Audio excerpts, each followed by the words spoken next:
Hey everyone.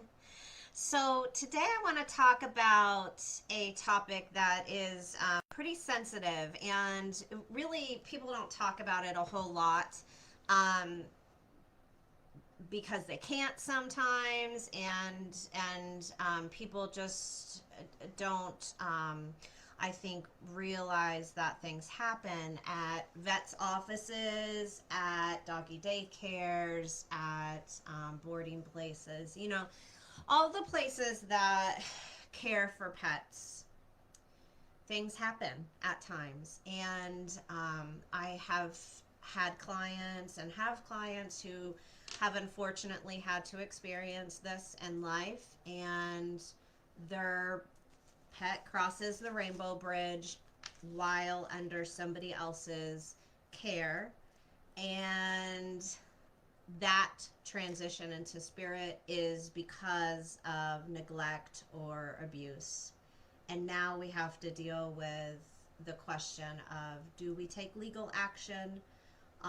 What type of legal action? How far do we go with this? And so I want to talk about that because I don't feel like it's talked about as much as it should be, as deeply as it should be. I feel like people tend to shy away from it, and that leaves people who are going through these types of experiences with their pets and businesses, that it leaves them in a little bit of a lonely space. I'm grateful for the grief pet groups that are out there that help support people in these times and everything like that. But I want to talk a bit more about it today.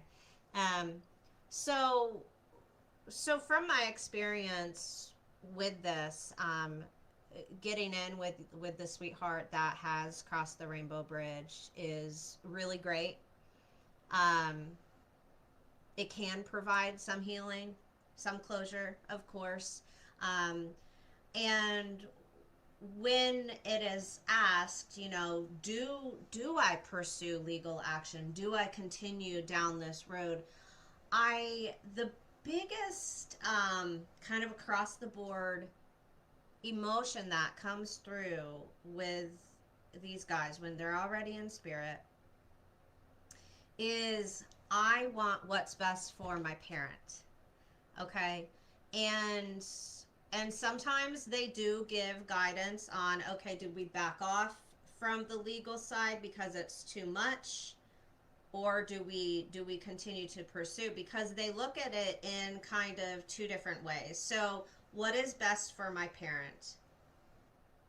They want you to experience life to the fullest. So if this legal action is causing a lot, too much guilt, anger, depression, blame, all of that kind of stuff, and the parent is too overcome by that and are not able to be engaging in life, um, then then they might try to pull the parent back from the legal action. Let's release some of this stuff, or if you need to continue, these are the things that you can do to help release those really low vibration, low frequency energies from your system as you go through the process.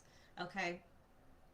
So what is best for the parent? So when, if you are going through this yourself, or if you go through it in the future, thinking about, how can I do this in the most healthy way for myself, so that I can uphold what my pet wants for me and what I should want for my own life as well, but also feel the the justice that I'm seeking here. Okay? So the balance, getting that balance in there, not letting anger overcome you, not letting guilt overcome you.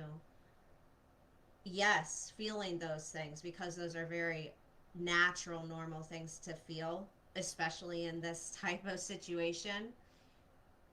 but letting it come up and express it out, not holding it in, not holding it in for yourself to hold on to the rest of your life, but to express it, to scream and yell and express it out and cry and tell someone, I feel guilty or I blame this person because of this.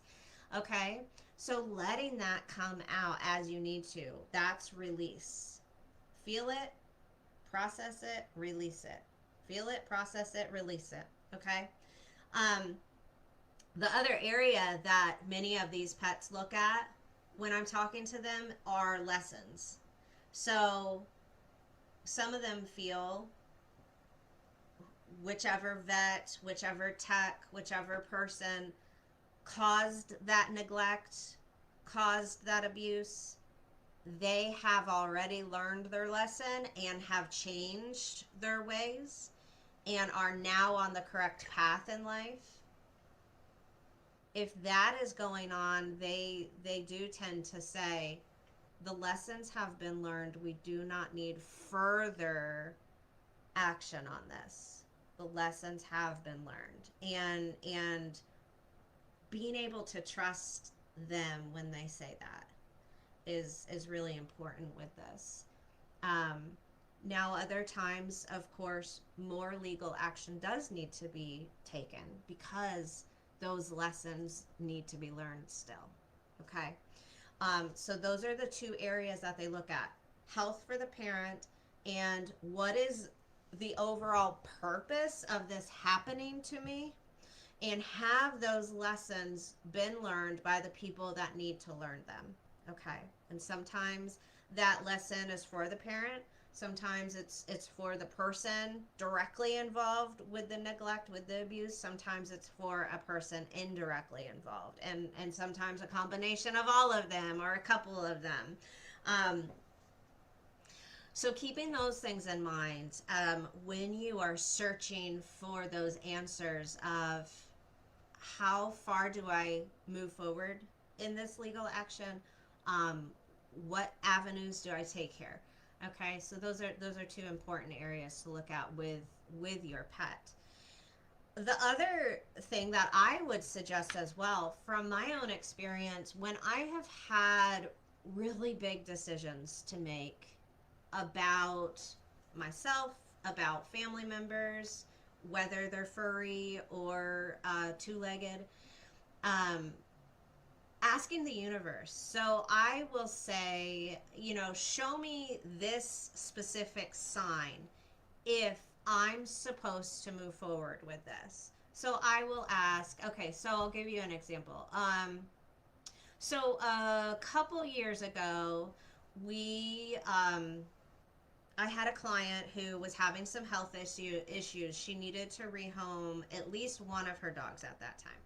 So I helped her do that, but we didn't find a home right away. But the dog needed to get out of the house.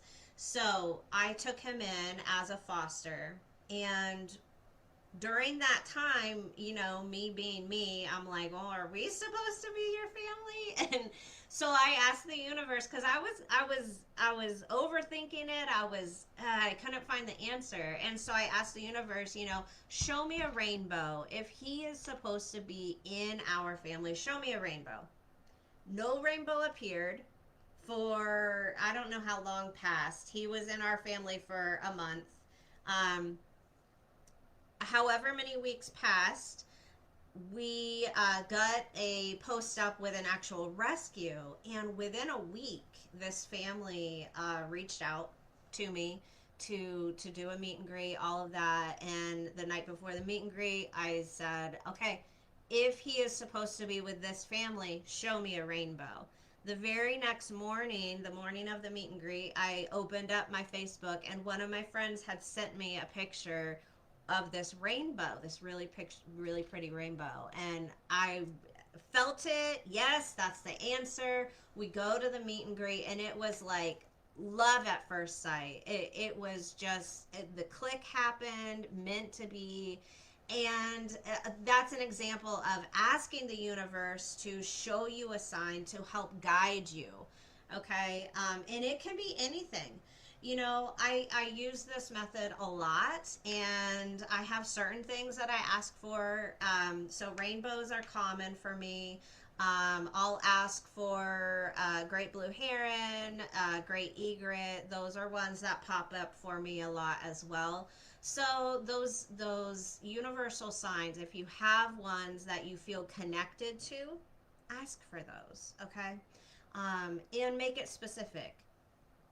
Why are you seeing that sign? If the universe is showing you that sign, why are you seeing it? So, show me a sun with a smiley face on it if I am supposed to move forward with legal action at this time. Okay? That would be an example of a specific way to do that.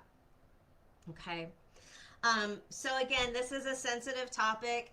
If you are going through this experience in life, find those people, those individuals in your life that you can fully express yourself to.